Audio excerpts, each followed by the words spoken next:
पढ़ रहा था कि रिपोर्ट ये आई है कि चौथे नंबर पर अर्थव्यवस्था देश की बनने जा रही है। अगर हमारा मजदूर दुखी हो, मजदूर संकट में हो, किसान की आर्थिक स्थिति ठीक ना हो, और उस समय हम ये दावा कर रहे हो कि दुनिया में हमारी अवस्था क्या पहुंचने जा रही, किस स्थान पे हमारी अर्थव्यवस्था पहुंचेगी, ये सवाल खड़ा करता है।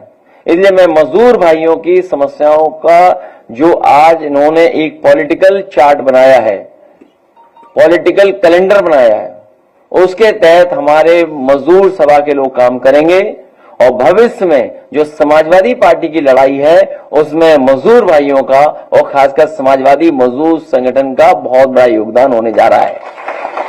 इनका नाम भी बड़ा आसान है, SMS, समाजवादी मजदूर सभा। ये नाम ऐसा है जो याद नहीं करना है, सबने पहले ही रटा हुआ है। SMS, ये SMS हर मजदूर की समस्या का SMS हम लोगों तक पहुंचाएगा। ये हमारे SMS ताकत बनेगी, हमारी पार्टी के संगठन की मजबूती पहुंचाने का काम करेंगे। दूसरे हमारे झांसी के किसान भाई आए, पहले भी आए थे, एक डेलीगेशन बना करके मैंने लीडर ऑपोजिशन जो अपर हाउस में उनके साथ भेजा था, संबंधित अधिकारियों से बैठक करके आए। जिला अधिकारी महोदय ने जो आश्वासन दिया है, स्वाभाविक ये बात स्वीकार की जाती है कि अगर जिलाधिकारी महोदय कोई बात को मान रहे हैं तो इसका मतलब सरकार भी उससे सहमत है। अगर उस समय के जिलाधिकारी महोदय जो भी रहे थे उन्होंने आश्वासन दिया है कि हम समस्याएं जो किसानों की उनका समाधान करेंगे, तो दोबारा जाकर के हम लोग अपने लीडर ऑपोजिशन को कहेंगे कि दोबारा जाकर के एक बार किसानों के बीच और वहां पर संबंधित अधिकारियों से बातचीत कर करके फिर आगे इस लड़ाई को हम बढ़ाएंगे।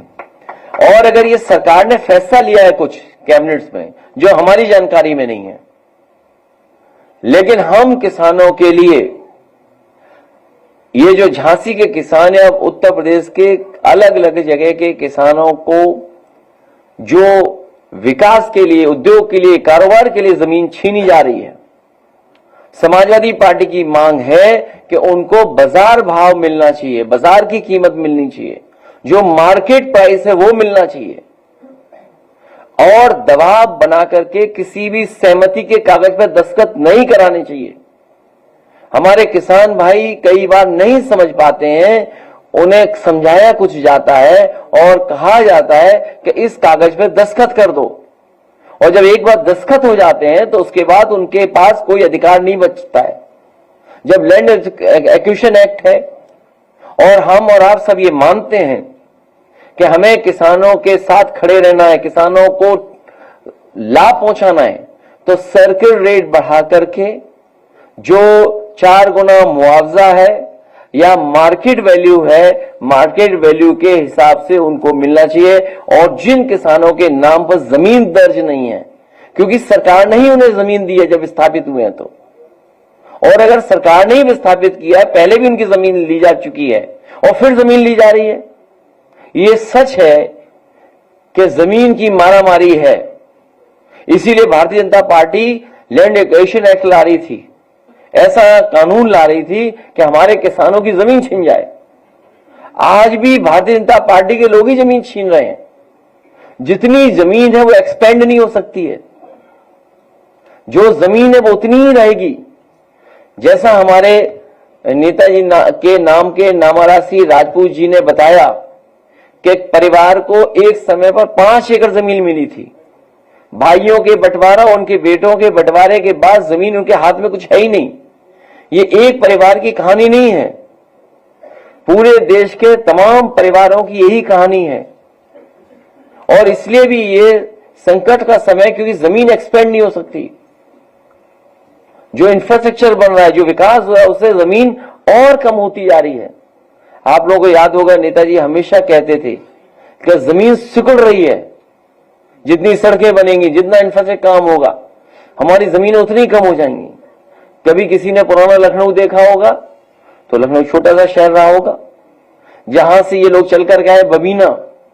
मैं समझता हूं जिस समय बबीना बना होगा, जो कैंटोनमेंट एरिया आमड के लिए निश्चित किया गया, झांसी और बबीना के बीच में हो सकता है सुनसान जगह रही हो, लेकिन आज बबीना और झांसी की जमीनों की कीमतों में कोई फर्क नहीं है, ज्यादा ही होगा एक दूसरे के से लगभग।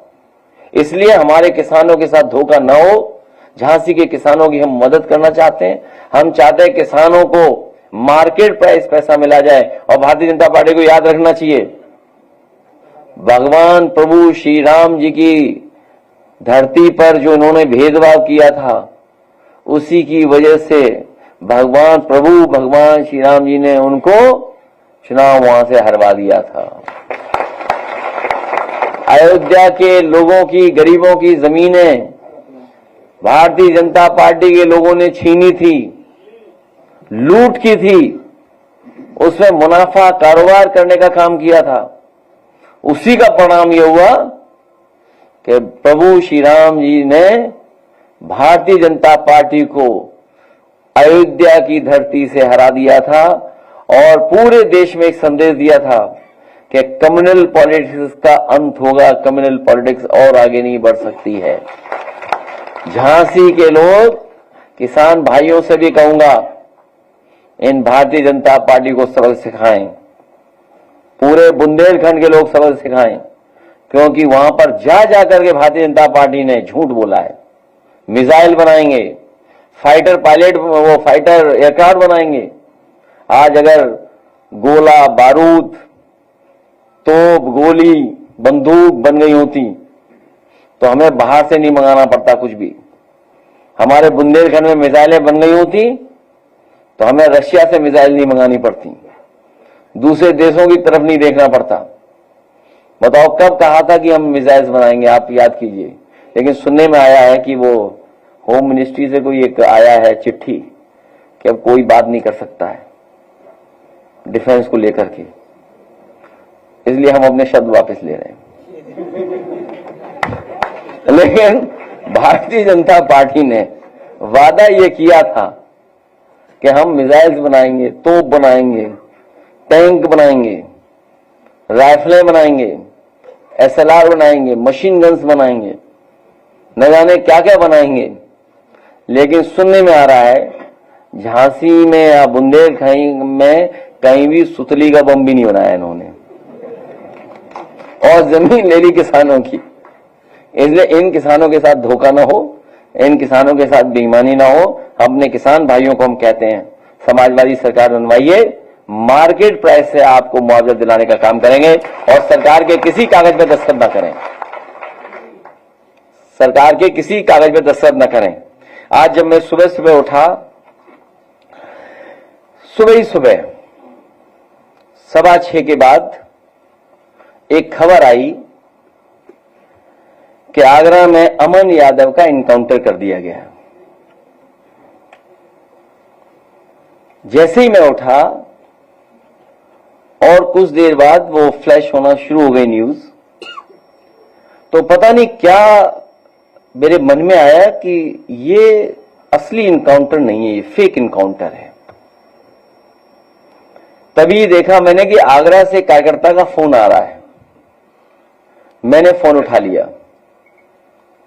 तो जानकारी हुई कि सरकार के लोगों ने उसका गलत नाम चलवाया है। जो सरकार इनकाउंटर कर रही हो और उसका असली पूरा नाम न जानती हो, तो बताओ फेक इनकाउंटर है कि नहीं है? जो सरकार असली पूरा नाम भी नहीं जानती है,